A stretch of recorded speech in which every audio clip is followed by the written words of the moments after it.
everyone. Welcome back into another episode. I hope that this episode has caught you having a beautiful day. And if it's not, I hope that it brings some lightness and magic into your day.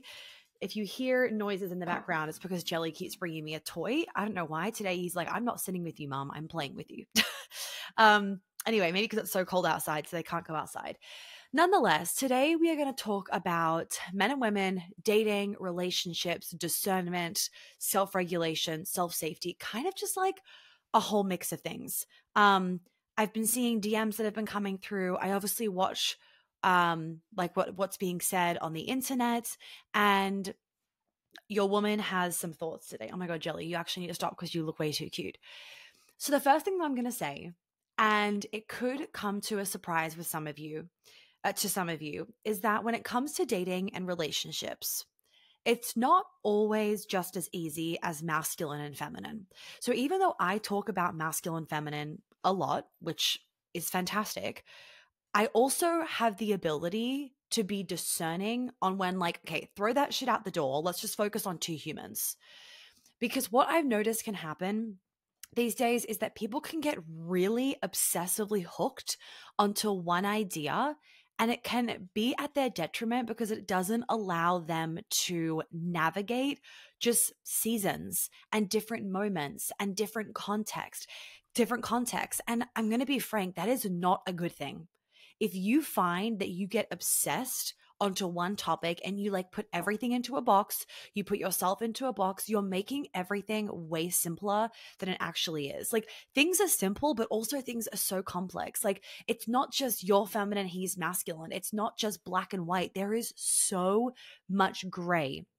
And if you don't know how to trust yourself to move through those gray areas, not only does that show up in your life with like things not working out or you like sabotaging things or relationships falling apart, it also leads to you not having a sense of self-trust that you are wanting to have. So like when you are navigating your relationship, and I did an amazing episode, I would love for you guys to go back and listen if you haven't already. And it was basically like it was like a real talk of like, this is what it's actually like to be in a relationship. Olivia will link it below in regards to like the episode that I've mentioned. Nonetheless, listen to that episode because I'm sure many of you are like, yeah, agreed, Monica. When you are in a committed relationship and you throw in there like some kids or some work stress or some family drama, you and him are not in this black and white area. It is not just as simple always as masculine and feminine. And if it was that simple, you wouldn't be listening to this podcast episode probably. We are so often in every area of life in a very gray area. And what I say by gray area is that you have to make sure that you take into consideration everything that is affecting the situation in front of you. So let's actually use a completely irrelevant situation to help you to understand this. Jelly, no. I'm very good at making them behave. So let's say, for example, that the situation in front of you is your business isn't making money right now, or it's not making as much money as it once was. And I'm going to give you guys a relationship example too, but I want to give you two different ones. It's not just as simple as like, oh, it's this problem or this problem. It's not just as simple. It's not a black and white answer. So what I mean by that is that there is not one answer that is going to solve the problem for 5 people that come to me and say, my business isn't making any money right now. And the reason why there isn't one answer for all of them is because what I do and what I'm saying you guys need to do for yourself is you need to take into account what's happening in their relationship, what's happening in their health, what's their sleeping patterns like, what's their environment like, what's their mindset like right now, what is their energy level, is it winter, is it summer, like what time of year is it, what's happening with their mom, what's happening with their dad, is there any like there is so many factors in our life that influence our behavior, the way that we respond to things, and what's showing up in our life. So in your relationship, if you're going through something challenging, or in your dating life, if you're finding that you're a little bit more highly strung right now, it may not just be because you need to like shove yourself in a box or just be more feminine. That might not actually solve the problem. And you forcing yourself into another box is actually just making you more stressed out. What could actually solve the problem is looking at all the different things in your life that are influencing the way that you're feeling, or looking at all the different areas of your life that are influencing the way that you and your partner show up in the relationship, and taking those things into consideration when you are implementing advice. When you are implementing advice. So this comes with a piece of what I was saying about discernment. And I truly know that one of the things that is making people feel like relationships are harder these days and dating is harder these days is a lack of being able to take advice. One, be discerning about it and take it with a grain of salt. But then also number two, take that advice, realize that it's very fucking malleable, and then shift it into a way that actually makes sense and can be implemented for you. Because advice is not black and white. It is not the same thing for every single person. And that's why I'm always saying to you guys, add context, add context, add context. I'm like a broken fucking record, but I'm saying it because I want you to understand that whilst I try and give you so much context in all of my content, what is Jelly doing? In all, like if you're watching the video, he's literally at the microphone. He's like, I have something to say. Even though I try and give you guys so much context, there are a million different people listening to this podcast episode, and therefore there's a million different ways that advice could be implemented. And I notice this even because sometimes I'll have conversations with some of you and you'll share with me your situation or whatnot, and I will actually be more discerning for you, which I'm so happy to do. And I will always do that for you guys where I'm like, you know what, actually don't join this round of Queen Alchemy, or actually don't do this program. Like instead, just pause for a few months. I want you to listen to these episodes. I want you to do these things, blah, blah, and then come back in 3 months' time. And why I do that is because my intention always is for you guys to feel like you can trust yourself, not that you outsource your level of self-trust to somebody else. So if you're wanting to improve your relationship or your dating experience, but you become reliant on the sole advice of what you should do from somebody else, what you're doing is you're outsourcing your power to that other person rather than actually learning to reconnect with your internal power. So you already internally have a sense of self, have a sense of power, have a sense of discernment. You've just lost what it feels like. You just don't remember what it feels like anymore. You've lost that connection and that practice to actually tapping into it. So my intention is, instead of thinking that you need to like be reliant on me for the rest of my life, I always say that my job is to make myself redundant, because then I know that I've done a good job. I eventually want you to say to me, Monica, I don't need you anymore. I'm like, sweet, perfect, like go on, live your life. Because if you become reliant on me, then I haven't helped you to instill self-trust and self-discernment.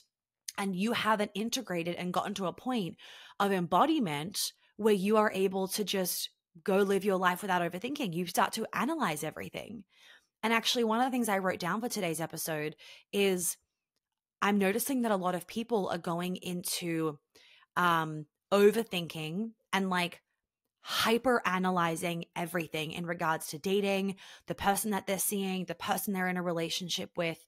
And it all comes down to like, they literally don't trust what their intuition is telling them. They're either thinking, oh, I'm with a narcissist because one time he was like, that's silly to feel that way. That doesn't make him a narcissist, right? If your if your husband, your boyfriend, your fiance, your girlfriend, whatever, sometimes by accident in the heat of the moment, because they're distressed and you're distressed, like accidentally gaslights you or accidentally says something mean or invalidates you, they're not just a narcissist. They're not like a manipulator, or like when you put labels on people, what you also do is you limit yourself.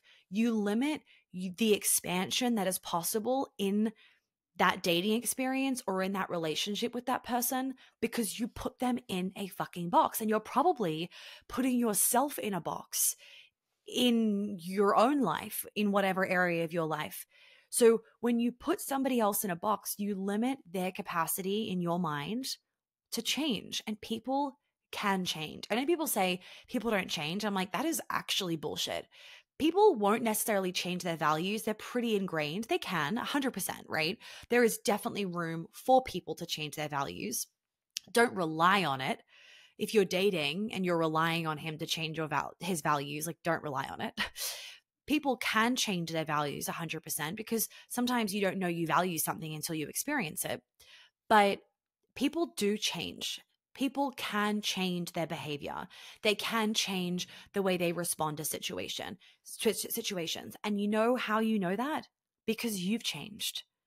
I can guarantee, depending how long you've listened to my podcast, and maybe you're a client of mine as well, or you have been, even just my podcast has allowed you to change in different areas of your life.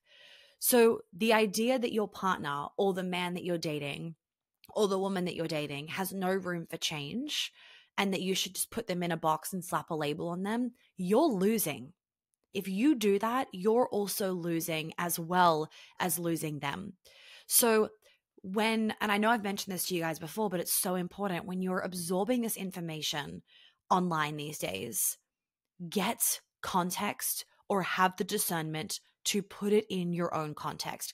It's like what I was saying to you guys in an episode, whether it was last week or I think it was like 2 weeks ago, about how I saw this Instagram reel and this girl was like, feminine men are like a toxic or so like they're toxic narcissists or whatever it is that she was saying. And I was like, what the actual fuck? Like, where is she pulling this from? Probably her own experience. And she's completely lacked the ability to filter that out, like to filter out the fact that that is her experience, that is her perception, but it's not actually an actual truth. So you've got to be aware that if someone's just pulling like their truths and making it a truth, like you need to believe it as well, that's where you have to step into discernment. Maybe their truth feels really aligned for you, and you're like, you know what? I totally want to take that truth on board. Sweet. But if you're not able to just have that moment where you can filter something through yourself to check that it feels good in your body, you are then not connecting to your own internal judgment. And if you continue to not connect to your own internal judgment and your body and your sense of safety and your sense of self-trust, then what happens is 5 years down the track, you're like, wait, what have I done for the last 5 years? What relationship am I in? How have I been dating? And you then start to go into, I fucked myself over. Because in all of those little moments, you have an opportunity to sink deeper into yourself or to abandon yourself. So when you're having a fight with your fiance, I'm just using fiance today, whatever. I don't know why I keep saying fiance. When you're having a fight with your fiance, you have the opportunity to disassociate, to avoid, to slap a label on, whatever it is, or you have the chance to sink deeper into yourself, self-regulation, self-trust, expansion, whatever, and grow from that situation if you know how to fight well. If you don't know how to fight well and you just take what Lindsay, whatever her last name is, I'm just like making up a fucking name. I'm like, you know what I just thought of? I thought of what's that Australian cereal? And it's so bad for you, Nutri-Grain. I literally just randomly thought of Nutri-Grain. So when Lindsay Nutri-Grain randomly says to you, if he says blah, you have to leave him. And now you've taken that and you're like, okay, I'm going to do that. Now in the moment where you're having a fight with your fiance and he's like, he said it, oh my God. And then you decide that you're leaving him and there's been no weeks or months of internal checking, of thought, of like discernment, of any of that. There's been none of that, no internal work being done. Then 5 years on, and you're just kind of living in this autopilot of trusting everybody else but yourself, in all of those moments where you've trusted somebody else but not yourself, and you have reacted, it's been like a reactionary response, right? Because you are taking one piece of advice as like the whole truth and nothing but the truth. So help me God. Instead of realizing that one piece of advice needs to kind of filter through and it's very dependent on the situation. So in those moments where you just trust what Lindsay Nutri-Grain said, for example, you self-abandon. I cannot tell you how many times, or how easy it is, I should say, to abandon yourself. You abandon yourself when you don't practice discernment, when you don't share a boundary, when you don't explain your needs to somebody, when you don't trust yourself, you go into a self-abandonment cycle. So the self-abandonment cycle is where in a moment, like in that particular moment, let's just say, you have an internal cue, you have a visceral reaction, you have a thought, you have a feeling, and you basically say no to that thing. Like, no, like it's wrong. So you abandon what your body is telling you, what you are needing, what you're craving, the boundary that you want to put down, you abandon that. Then, as a result of abandoning it, you then start to go into this abandonment cycle where essentially you will continue to abandon yourself because you have now normalized it to your nervous system. Now, maybe in abandoning yourself, you now got love from the other person or perceived love, right? It's not been unconditional, obviously. It's been more conditional love, probably. You now got love from the other person because you haven't pissed them off by putting your foot down, for example. So now, because you got love from the other person, you're then teaching your nervous system and your body, okay, so just like shut me up and then I get love, especially if you've grown up in a family where maybe this was your whole life. Maybe your whole life has been self-abandonment because the only way to actually feel love and intimacy and touch and to be held is to self-abandon. And so to your nervous system, that is normal, or you teach it to be normal when you step into adulthood because no one has told you how to navigate challenging moments in relationships. Navigating challenging moments in relationships and in dating is not something that we're taught in school or really even by our parents. And I know there are so many of us that are wanting to break generational cycles of trauma so that our children don't just continue with what we are doing, or you want to so that our children do not carry on the trauma that we had to endure from our parents. So you are the one, and hopefully your partner too, you are the one breaking the generational trauma. The beautiful thing is in a relationship or in a dating experience, you really only need one person. It's super ideal, obviously, if the other person is also doing work on themselves. But as I go into an embodiment of dating number 2, you don't need the other person to be like super self-aware and woo-woo and like, oh, nervous system regulation in order for you to shift the way that the relationship operates so that it can become healthier and so that you can co-create your dream relationship. Because in every moment, in every choice, in every second of the day, you are choosing to either co-create the life of your dreams by not self-abandoning, by practicing discernment, by saying no, by wearing the nice outfit instead of just throwing on your trackies for another day. In all those little choices, you are co-creating your dream life. And in every little choice with your partner, you are co-creating your dream relationship as well. And so what I was saying before is like, you both don't need to be super aware of this work because and often the woman does kind of lead this a little bit because we are just more into personal development, which is so fine. Would love the men to get on board, but it's okay. Like, trust me, ladies. And you can trust me in that because I don't have a man that is super like into the woo, knows what nervous system regulation is. Like I introduced that to him. He didn't know that. And so if I'm able to, help him bit by bit and to like disarm him, like we talk about in embodiment dating number 2, then you are also able to. If you came to my LA event and you were part of you would have watched the Q&A that we did, and somebody asked like, who's better at confrontational situations? And he was like, she is. And it was awesome to just like hear him talk about it. But what he said that was really beautiful is that I have helped him to be better in those confrontational situations. And it's not that he's like done a session with me or anything like that. It's simply by the way that I have shown up that has allowed him to show up differently. So you really only need one person, which is you, to help start to co-create the relationship of your dreams, where instead of choosing the cycles of self-abandonment, instead of gaslighting, instead of going into like avoidance when you're in an argument or into a state of anxiety and then blowing the whole fucking thing up and saying mean things, you're actually going into a state of how can I co-create, because there's 2 people doing it, how can I co-create the relationship of my dreams? So in this episode, I also want to remind you guys a little bit of the difference between men and women, because this is super important when it comes to dating and relationships. So if you haven't listened to the other episodes about relationships, sex, emasculation, the podcast directory is below, and I would highly recommend that you take some time to go through old episodes. I'm well aware that in my old episodes, I sound so much more Australian than I do now. I listen to them, like I'll flick them on sometimes just to like see how much my accent's changed. And I'm like, oh my God, that is piercing my ear. I'm not used to it anymore because I hang around Americans all the time. But then when I'm back in Australia, I'm like, oh God, we do sound a little bit like bogans. But what's funny is that everybody says they love an Australian accent, and still people are like, I love your accent. I'm like, it's not even that Australian as it used to be. But I feel like every Australian to another Australian is like, no, we sound like bogans. But the rest of the world apparently loves our accents. So hopefully you guys don't have an ear piercing situation when listening to old episodes like I do. But anyway, there's a ton of old ones that you can listen to. So let's talk about our brains for a second. So our primal brains are the part of us that is just worried about fucking, food, fighting, and fleeing, right? That is the primal part of our brain.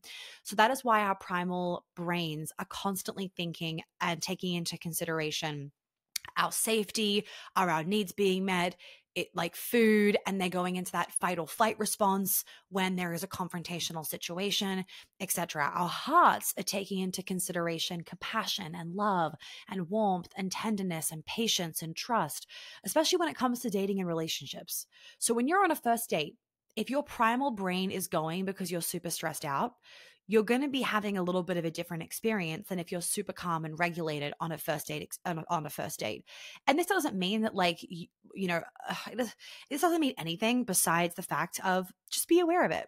Just be aware of how you've shown up on a first date. Have you shown up super fucking stressed out? Is your heart racing? Are your armpits sweating? Because you're going to be having a different experience than if you were showing up really calm. Now, some people will say, oh, well, if that's how you're feeling, then it's a trauma bond and you need to run the other direction because he didn't make you feel safe. Yeah, that definitely could be it. But it also could be it because you've had a really rough day at work. You're nervous. You aren't super great at meeting new people and talking to new people. You're afraid of getting hurt. You're like, holy shit, he's really fucking hot. Like, I don't want to be hurt. I don't want him to reject me. There can be other things that are not about, oh, a man is toxic. It's not always men, ladies. Sometimes we are the problem. Sometimes it's your trauma. Sometimes it's your perception of things, right? So I would love to encourage you this year to not jump to he is XYZ because you don't even fucking know the guy, but rather maybe it's you. Maybe you weren't showing up in the best way that you could. And so, okay, maybe you have a second date, or maybe you don't. Maybe you knew like it was a fuck no, our values are not aligned. Cool beans. Bottom line is that when you're making choices from your primal brain, you're often trying to get, and this is really, this is key in dating, but also in relationships, just in different ways. So I'll give you guys examples. So when you're trying to make, start the sentence again. When you are trying to make choices from your primal brain, you're often trying to get relief from some kind of tension or issue that you currently have that you're feeling, and your primal brain is trying to get a solution to it so that you can experience the relief that you're craving. You don't know how else to deal with the issue besides to go after the thing that is going to give your body a feeling of relief so that you can release the tension. So, for example, just boarding flight to Atlanta now. Okay. Sorry, my friends from Australia, speaking of bogans, is arriving tonight. So, for example, let's say that he hasn't texted you in a day. You feel tense. You are stressed out. Your mind is racing. You're checking your phone every 5 seconds. We've all been there, including myself. It is not a vibe. Don't love being in that place. It's really fucking great when you have done the embodiment of dating masterclass and you know how to be that queen embodiment in dating. So you are not checking your phone 300 times a day and your productivity going down the drain for 3 weeks whilst you're dating this guy. Okay, back to my point. So maybe, for example, from this perspective of, ladies, he hasn't texted you in a day or 2 days and you have all this tension in your body, you might try to get a sense of relief from that tension by possibly going into avoidant attachment style, being like, fuck this, I'm out, this guy's a dick, and like blocking him, deleting his number, I'm never seeing him again. So kind of going to the super reactive end of the spectrum, like, whoa, kind of response from a place of self-protection, because you are literally going to do anything to get a sense of relief. And he's not giving it to you and you don't know how to give it to yourself. So the only thing that you know how to do is to then just catapult yourself into a super avoidant attachment style. Or you might text him 300 times. Maybe you make up some kind of excuse of why you need to text him.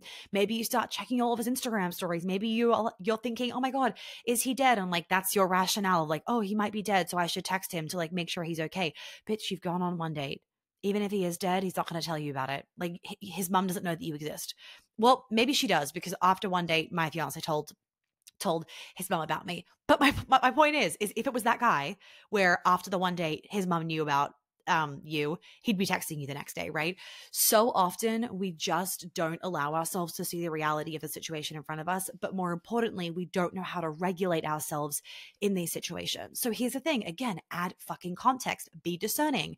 I could say, well, this guy doesn't like you. Yeah, maybe he doesn't like you, but there are also other factors that I would need to be sharing with you that would influence me to then be able to come to the conclusion of he doesn't like you enough, right? And I go into that in embodiment dating number 2. The other thing could be that he's actually really fucking busy, and so he hasn't been able to text you. Now, some women will say, no, that's just always an excuse.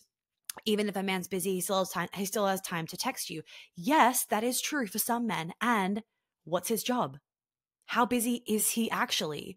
Men don't get the safety of connection that we do.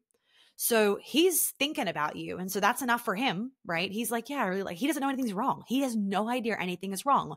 And so he doesn't think that you need a text, especially if he doesn't understand what makes a woman feel safe and what a woman needs. Like, bitch, he's oblivious to the fact that you need a text. And he's like, I've met this great woman, blah, blah, blah. Like, he's having a great time, but he's also really stressed with work. But he's like, I can't wait to text her in a few days once I have the space to converse with her, because men need space to actually have a conversation. Men are single focused beings. They're only focused on one thing at a time. So if he's focused on work, he is not focused on you. And that can be hard for us to understand, but it's also really freeing to understand the opposite sex. I will hands down say one of the best things that you can do in your relationship is to understand the opposite sex. I really mean that. And that's why I created Be a Lover, Not a Mother. Like, understand, and men can do that as well. They just basically learned about themselves, but that inadvertently also teaches you about women, because I talk about what women want and then what men want in that. I'm talking to women, but I've had plenty of men that have done it with their women and they're like, holy shit. Bottom line is so you're trying to get some kind of relief in your body to free yourself of that tension, because your primal brain is going fucking wild because you are afraid of rejection. Now, that's not coming from your heart. That's not coming from this grounded part of yourself that is regulated, that feels a deep sense of internal safety, that is able to be discerning in different situations, is able to protect her energy. She's able to keep her energy in her own body. No, that's this response of the tension isn't coming from that place. This response of the tension is because your body is eliciting this kind of like life or death. I need to know that I am chosen. I need to know that I'm rejected. And until that is received, the tension isn't going to fade unless you decide you don't want him anymore. Now, what I will say is, to add some depth to this, is that, as always, the person that you're dating, oh, did you hear that? Sorry, I just took a massive sip of water. As always, the person that you're dating or in a relationship with, they can influence your attachment style and the way that you respond to situations. They obviously can make you feel unsafe. They can make you feel safe. They can make you feel secure, insecure, wanted. Like, of course, those things very, very much exist. You could be someone that normally has a very secure attachment style, but somebody's behavior is now making you really drop into like a super anxious or avoidant attachment style, or disorganized, whatever it is. And maybe that's something that you need to address. Maybe that is, or maybe that's them, right? Again, so this context is so important. This is why I made embodiment of dating number 2, because Be a Lover, Not a Mother is very much understanding men, knowing the difference between men and women, not emasculating men anymore. That's what it's about. Embodiment of dating number 2 is about relationships. It's about the hard stuff in relationships and dating as well. It's about the things that you need to know, but they need so much context. Like, these things are not black and white. How to fight well is not black and white. How to put your foot down to him is not black and white. How to heal an anxious attachment style or an avoidant attachment style, it's not black and white. These things are so fucking gray. And so, of course, I made a whole new program so I could add tons of context for you guys. And this program is like semi-live, semi-recorded. So for this round that is open right now, we have 2 live Q&As. And that then allows you to watch all the modules first, because then we have the Q&As later. So once you've watched all the modules, you can then check with me if you need me to clarify anything to make sure that you have implemented something in the right way, depending on your context. Like I was saying at the beginning of this podcast, though, let's say module podcast, though, is that I really make sure, and this goes for all of my programs and also the Feminine CEO, a lot in the Feminine CEO, because business is so not black and white, and I'm leading you to be able to be your best leader and guide for yourself and your business. Is in all the modules, I'm really helping for you to come back to your own self-trust and be able to tap into realizing the nuances that exist within your relationship and within your life. And so, using one of my tools or strategies, you might use it one way this time, but a little bit of a different way next time. But you've developed that self-trust and you're able to make those tools malleable as they're needed in different situations. So if you are dating and you feel like you need more support in dating, healing your anxious or avoidant attachment style, or if you're in a relationship, whether this relationship has been here for 6 months or 10 years, and you need some fucking help in that regards, look at the modules. As always, look at the module outline, because that's going to give you the best indicator of like, will I get stuff out of this program or not? And of course, you guys can email me as well. But I'm really excited to be able to bring this. This is the second round, so it's still quite new, but the last round was amazing. And I've added 8 new modules for you guys. So we have 8 new modules, plus we have the 2 Q&As as well. So tons of depth in regards to co-creating a relationship that is healthy, that is supportive, and that is dreamy as fuck, even in those challenging moments. It's not some like high vibe, cute, like fluffy relationship program. There's no journaling or anything like that.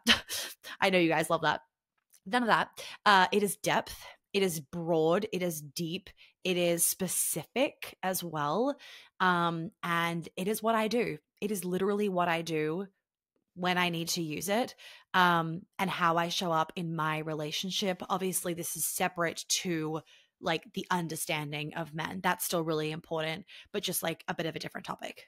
So something that I was sharing with you guys before a little bit, I kind of dropped the seed and I want to circle back to it, was overthinking.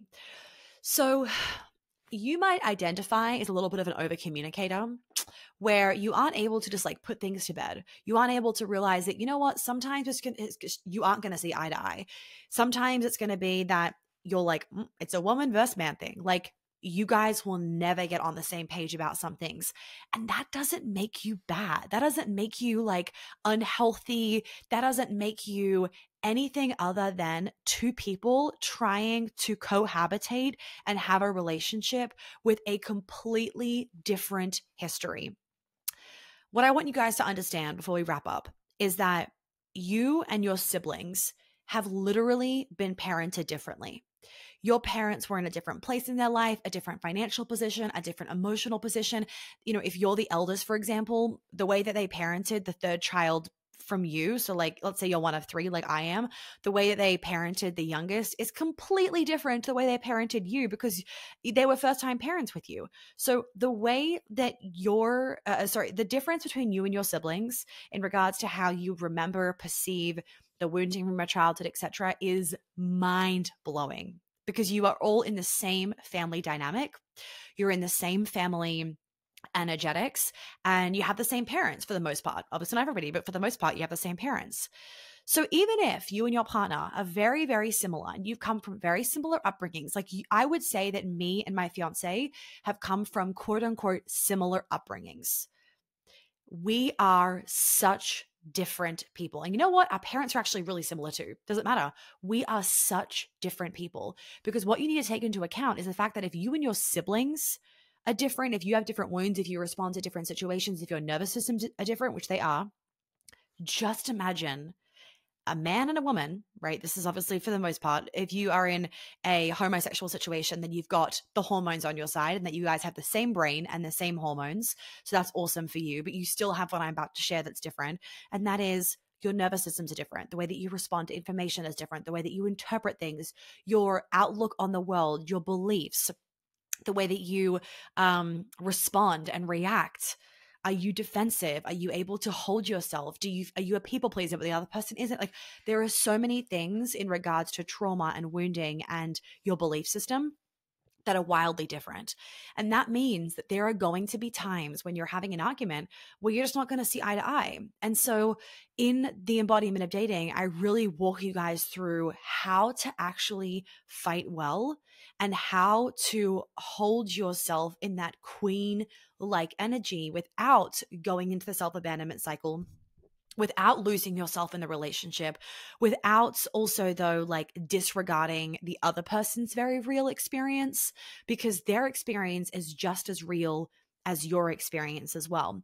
But when you have a history of, or when you right now are a chronic overthinker, it is generally speaking because you are trying to it's a trauma response. So you are basically trying to think of every possible situation that you could get hurt by. So you're overthinking, right? You're thinking about every possible situation, all the ways that he could hurt you, that he could betray you, that he could be lying to you, whatever it is, because you are trying to find, and you've learned this as a child, you are trying to find the areas that you could get hurt so that you can basically preempt them to prevent them from happening. So if you grew up in a childhood, for example, where your mom or your dad or both were very erratic and you've become a chronic overthinker, it could be, for example, I'm just doing one example. It could be, for example, that you learned to overthink and to overanalyze so that you could find any possible situation in the day, in what's happening in the day, in the house, anything in the way that you're thinking or speaking to them, or the way that they're thinking or speaking to you, that could cause them to get explosive because you are trying to prevent that from happening. So if you find the thing that could make mom or dad go explosive and then fix it, then you're in your brain, you're like, well, then they won't go explosive. So then what happens is you carry that through your whole life. So chronic overthinking, I'm not talking about like you have a moment of just overthinking sometimes, like welcome to life and welcome to being a woman sometimes, right? I'm not talking about those moments. I'm talking about where you find yourself over and over and over again being in this, like being stuck. It's very much being stuck in this state of overthinking. And it's a trauma response. So it's not about then, learning how to not overthink. It's actually about healing the trauma that is causing the symptom, or that's causing I guess the word symptom. It's causing the symptom of the not overreacting, overthinking, but it could also lead to overreacting, of course. So with the overreacting, this can obviously heavily influence the success of having a healthy relationship because of your part to play in it. But it also can heavily influence your ability to have an enjoyable dating experience because you are overthinking and overanalyzing every little situation that doesn't need to be overanalyzed, especially if you're dating men, because men aren't like looking at every tiny fucking detail. Men are single focused, right? They are direction orientated, and they don't generally, is obviously general, there's going to be some men out there that see the details, but for the most part, the men aren't seeing these tiny details. They're not fixated on them. Now, of course, some men can be because of their trauma and whatnot. But like, I think I've given you guys this example before of like, men don't see cellulite. I actually said to my fiance the other day, I don't know how it came up in conversation, and he was like, you don't have any cellulite. And I was like, thank you for saying that, babe. And he was like, you don't. And I was like, I actually do, but I love that you've told me that. And I learned this years ago from one of my exes that I brought up before. And he taught me this, and it's very true that men don't see those little things because they're just focused on, holy shit, I'm having sex, a woman's naked in front of me. Whereas we're overanalyzing as a protective mechanism to make sure that everything's perfect so that he chooses us because we need to be provided and protected by him. So it's a whole different internal process happening for us, which is why it is so important to understand the opposite sex. And it is so important to understand how to be in a healthy relationship with a man, because things are not simple all the time. There are so many nuances in different situations that I always think it's just so nice to get a third party perspective sometimes, and it can be a breath of fucking fresh air and help you not feel so psycho and insane. So I'm going to leave this episode here, but I hope that it was really helpful for you guys. It was a little bit of everything. I had notes, but then I just was like, wasn't really feeling them. So I just started talking at the beginning, and I feel like hopefully it went in the right direction. Olivia will tell me whether it was shit or not. But hopefully it wasn't, because I don't want to have to re-record. Anyway, embodiment of dating number 2 is open right now. The Feminine CEO. Also, if you join before the end of the month, all the details are on the website, and we'll put them below as well. You will be able to join a bunch of new live modules, which is crazy because we already have like 80 something modules, new live modules. And that way, if you join live, you can ask a bunch of questions, make sure that everything is fully understood for like your particular business, blah, blah, blah, the obvious benefits of being there live with me, and getting more of that kind of like intimate live Q&A, etc. time. So embodiment of dating number 2 is open with 8 new modules, which makes it like a 20 module program plus 2 Q&As. And then we have the Feminine CEO as well, that is always open, but if you join before the end of the month, you get these extra benefits as well. If you guys have any questions, you know what to do, you know where to find me. I'm always here to help you, as is Olivia, because she is my customer service fucking angel. Seriously, she honestly writes responses and emails better than I do. So if you get an email from Olivia, I actually want you guys to know that most of the time they're influenced by me anyway, because I've obviously trained her up and she runs things by me, if she's not like 111% sure. But I'll see her email sometimes because I'm like CC'd in them, and I'm like, literally, you wrote the email better than I did. So no offense to like myself, but I feel like you actually want an email from Olivia. Seriously, because she has the time, and she makes this whole setup. She sends me pictures like around Christmas. She had like the fire on and like Christmas vibes on the TV, and she'd have like warm tea and like cozy socks on her Christmas tree. And I'm like, this is the energy that you want in an email being sent to you. So anyway, she will respond to your emails, if not me. And yeah, I will see you guys in the next episode. I truly hope that this episode opened up your mind, gave you some nuggets and wisdom, and that you have a lovely rest of your day.